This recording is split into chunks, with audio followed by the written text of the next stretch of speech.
Assalamualaikum warahmatullahi wabarakatuh. Kami dari kelompok C akan menampilkan presentasi tentang Accounting Change and Error Analysis. Perkenalkan, saya Reri Serarin dengan NPM akhir 133. Dan saya Ahmad Syaifuddin Zuri dengan NPM akhir 146. Perkenalkan, nama saya Nadina Salsabila dengan NPM akhir 205. Perkenalkan, saya Trisha Liandri Saragi dengan MM akhir 220. Baik, di sini saya akan membahas pembahasan yang pertama, yaitu mengenai perubahan akuntansi. Di sini ada jenis-jenis perubahan akuntansi. Yang pertama yaitu perubahan dalam kebijakan akuntansi, kemudian yang kedua perubahan dalam estimasi akuntansi. Kemudian yang ketiga, kesalahan atau errors dipertimbangkan sebagai perubahan akuntansi. Jadi kesalahan atau errors ini tuh masih belum dianggap sebagai perubahan akuntansi, namun masih dipertimbangkan sampai saat ini. Kemudian di sini ada perubahan dalam kebijakan akuntansi.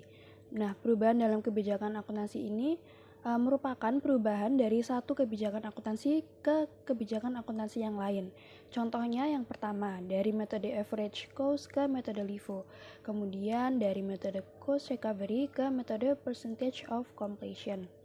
Kemudian di sini ada pendekatan dalam melaporkan perubahan akuntansi. Jadi di sini ada 3.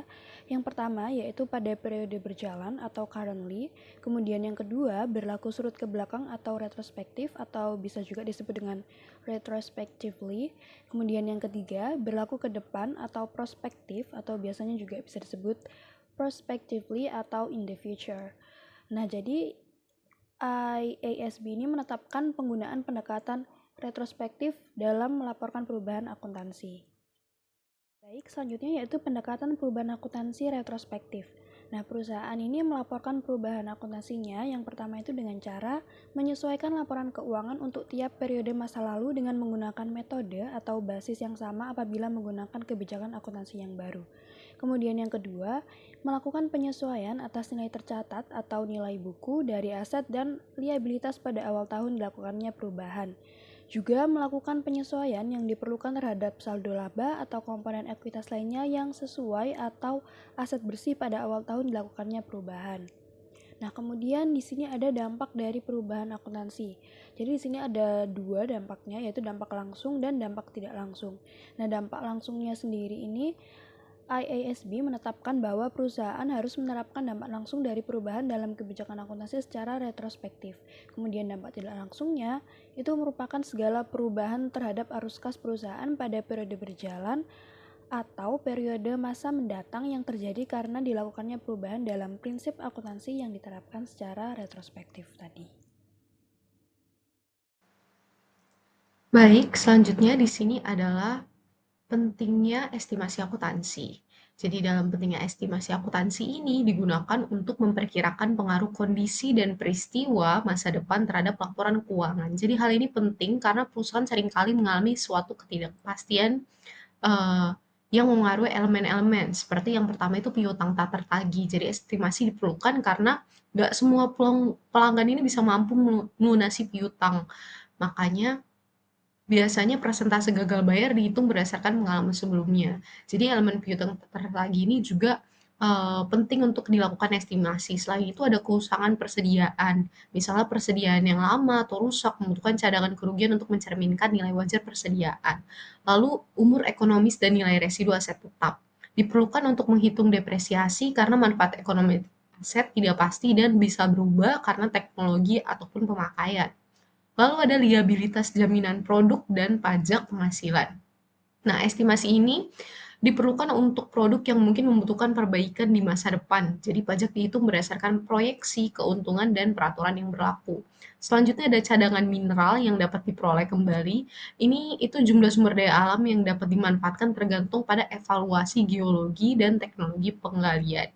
Lalu ada perubahan estimasi depresiasi aset tetap, ini udah jelas ya, di mana ada nantinya mungkin revisi umur ekonomis atau metode depresiasi mencerminkan informasi baru tentang aset tersebut. Lalu yang terakhir ada nilai wajar aset atau liabilitas keuangan. Jadi intinya karena sifatnya itu dinamis, maka diperlukan estimasi yang dapat berubah seiring waktu karena ada informasi ataupun pengalaman tambahan. Jadi perubahan estimasi ini tuh adalah hal yang wajar ya dalam proses akuntansi karena dapat terjadi akibat informasi baru ataupun tambahan tadi. Nah, di sini juga ada pendekatan pelaporan tentang estimasi akuntansi. Jadi IASB ini menetapkan bahwa perubahan estimasi itu harus dilaporkan secara prospektif, di mana perubahan hanya ditetapkan pada periode berjalan dan masa depan tanpa memengaruhi laporan sebelumnya. Nah, pendekatan ini tuh mencegah laporan masa lalu terus diubah yang dapat mengurangi keandalan, data historis. Jadinya mungkin, kurang akuntabel. Nah, makanya dibutuhkan, pandangan secara prospektif ini. Nah, ini juga ada tujuannya, yaitu untuk menyesuaikan laporan berdasarkan kondisi baru yang relevan. Larangannya ya IASB melarang pelaporan retrospektif untuk perubahan estimasi. Ini ada contoh kasusnya. Misalnya Law Labs membeli gedung seharga 3 juta yen dengan estimasi awal umur itu 15 tahun tanpa nilai residu. Berarti kita mencari depresiasinya gampang ya. Cari depresiasi itu dengan nilai buku dibagi sisa umur. Berarti 3.000 yen dibagi 15 menjadi 200.000 yen. Itu setelah 5 tahun mungkin ada terjadi perubahan nih dari Law Labs. Dia merevisi estimasi umurnya menjadi 25 tahun karena pemeliharaan yang lebih baik. Dengan nilai buku gedung itu 2 juta yen setelah 5 tahun. Maka dapat dihitung ulang depresiasi tahunannya seperti berikut. Nilai buku aset barunya tadi kan 2.000 yen, kita bagi 20, itu adalah pengurangan dari tahun 25-nya itu, 25 dikurangi 5 tahun, akan mendapatkan hasil depresiasinya besar 100.000 yen. Ini mulai ditetapkan nanti pada tahun ke-6 tanpa mengubah catatan 5 tahun sebelumnya. Nah, jadi hal yang penting adalah jika sulit membedakan apakah suatu perubahan adalah estimasi atau kebijakan akuntansi, perusahaan harus menganggapnya sebagai perubahan estimasi. Nah, perubahan metode depresiasi ini dapat dari garis lurus ataupun saldo menurun. Ini dianggap sebagai perubahan estimasi karena mencerminkan pandangan baru terhadap manfaat ekonomis aset. Kurang lebih seperti itu. Accounting errors. Beberapa kesalahan dapat menandakan kelemahan penting dalam pengendalian internal yang dapat menyebabkan kesalahan yang lebih signifikan.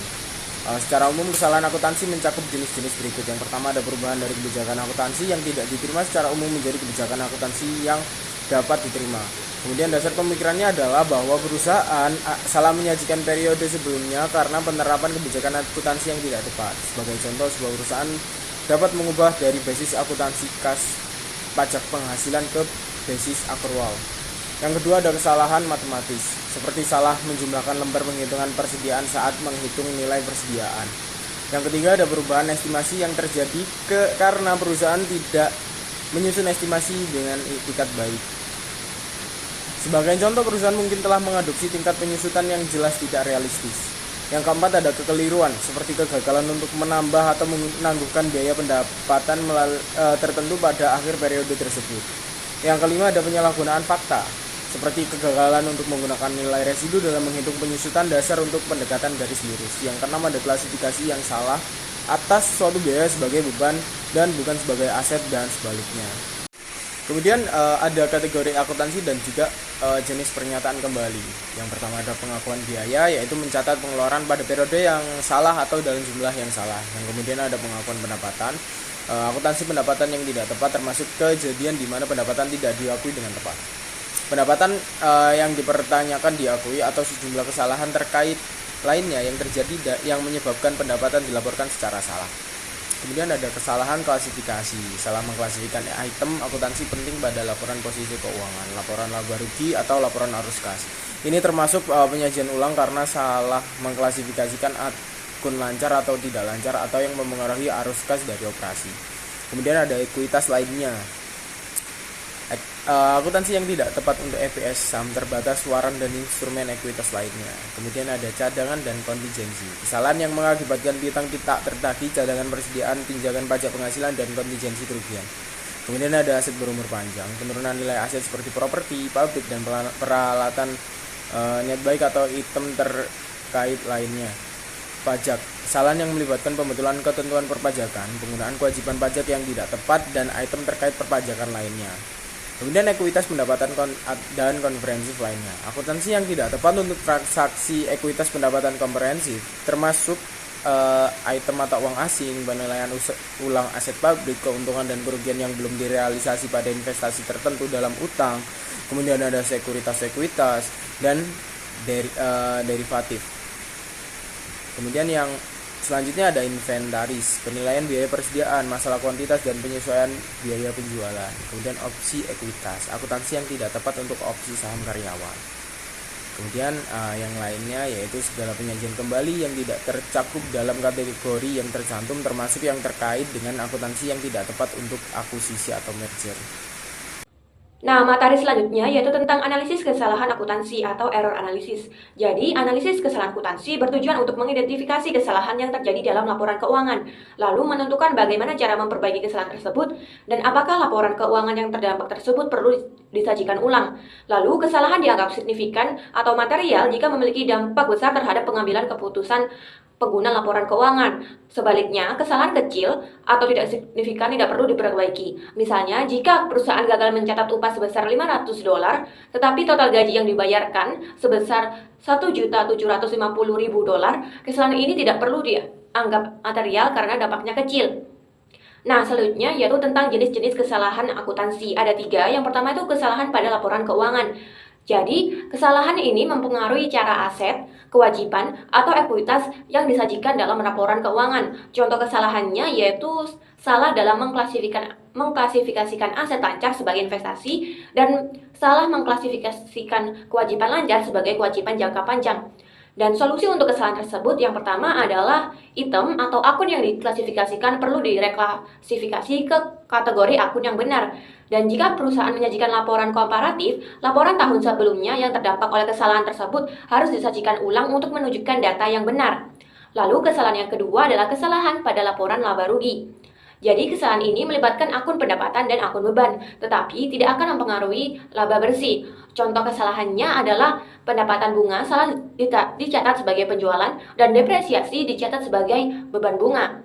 Solusi untuk kesalahan ini adalah laporan laba rugi pada periode tersebut harus diperbaiki untuk mencerminkan klasifikasi yang benar.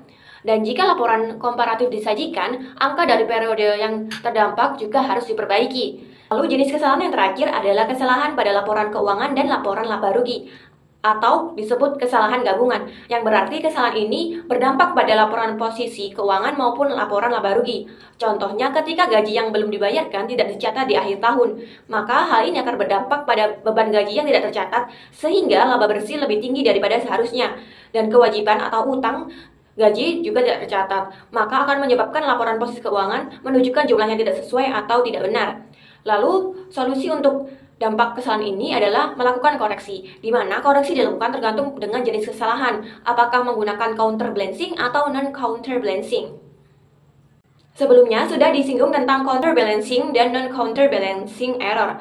Jadi di sini saya akan menjelaskan tentang counterbalancing error terlebih dahulu, yaitu kesalahan yang akan secara otomatis dikoreksi dalam 2 periode akuntansi, di mana ciri-cirinya adalah kesalahan terkoreksi sendiri tanpa perlunya penyesuaian lebih lanjut, dan setelah 2 tahun, dampak dari kesalahan ini tidak lagi terlihat pada laporan keuangan. Contohnya, ketika gaji karyawan pada bulan Desember tidak dicatat pada akhir tahun, maka pada tahun kedua, ketika gaji dibayar, dampak terhadap laporan keuangan menjadi netral karena semua akun sudah mencerminkan jumlah yang benar.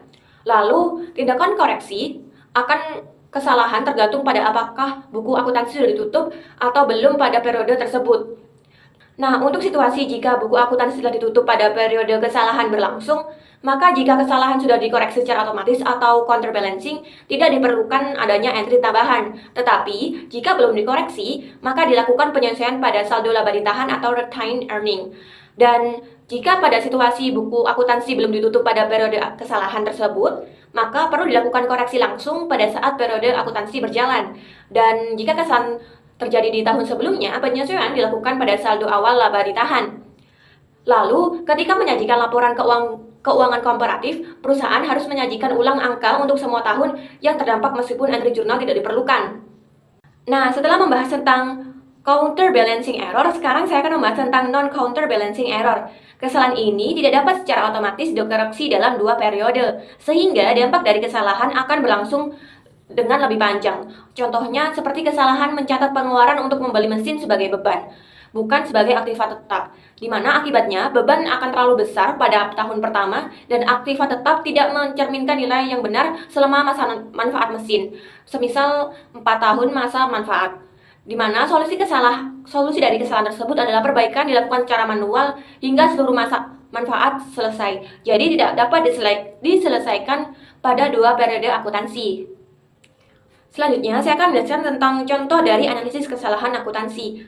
Jadi, contoh ini adalah contoh dari kegagalan mencatat upah yang masih harus dibayar. Jadi, faktanya pada tanggal 31 Desember 2022, Hurley Enterprise tidak mencatat upah yang masih harus dibayar sebesar $1.500. Lalu, pertanyaannya, apa jurnal pada 31 Desember 2023 untuk memperbaiki kesalahan ini dengan asumsi Hurley belum mencatat pembukuannya? Solusinya yaitu dengan membuat jurnal untuk memperbaiki kesalahan ini, di mana pada debit ada retainer earning atau laba ditahan sebesar $1.500 dan pada kredit ada salaries and wages expense sebesar $1.500. Lalu alasan dari penjurnalan ini yang pertama adalah ketika Harley membayar upah yang seharusnya dicatat di tahun 2022, pembayaran tersebut didebit ke akun salaries and wages expense pada tahun 2023, sehingga beban di tahun 2023 menjadi terlalu besar sebesar $1.500. Lalu alasan yang kedua yaitu salaries and wages expense di tahun 2023 menjadi overstated sebesar $1.500 akibat kesalahan ini. Dan yang ketiga, karena upah yang harus dicatat pada tahun 2022 tidak dicatat, laba bersih pada tahun 2022 menjadi overstated sebesar $1.500. Lalu alasan yang terakhir, akibatnya akun retained earning atau laba ditahan juga overstated sebesar $1.500 karena laba bersih yang tidak benar di tahun 2022 sudah ditutup ke retained earning. Dan jurnal ini memperbaiki kesalahan dengan mengurangi retained earning atau laba ditahan untuk tahun 2022 dan mengurangi salaries and wages expense untuk tahun 2023. Ya, terima kasih atas perhatiannya. Kurang lebihnya mohon maaf. Wassalamualaikum warahmatullahi wabarakatuh.